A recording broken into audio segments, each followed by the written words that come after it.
Let's use a code lens to trace through this code to see what's happening when we're calculating a square root. So we're ready to execute this first line. If we hit the forward button, it'll execute that first line and set target equal to 6. Forward again, it'll execute the second line, so guess now is set to 2. Third line, we'll get guess squared as guess times guess, which is 4. Now we'll execute this while, which is while the absolute value of target minus guess squared is greater than 0.01. So target is 6 minus guess squared 4 is 2. That's certainly greater. So we're now executing the interior of this loop. So we see now we have a new guess. Closer is target divided by guess. So 6 divided by 2 is 3.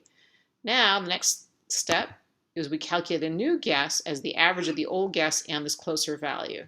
So the new guess is now 2.5. We're going to square that to see how close we are again. This is 6.25. And remember, we're going to continue this loop as long as the absolute value of target minus guess squared is greater than 0.01. So 6 minus 6.25 absolute value is going to be 0.25, which is greater. So we will execute this interior loop again. So closer now is going to be changed to 2.4. Guess will change to 2.45. We'll do guess squared again. Now we're getting pretty close to 6. So the next time we execute this while loop, the value is going to be false. It's not going to be greater than 0.01. So we'll drop out of the body loop into this print statement and we'll print our value.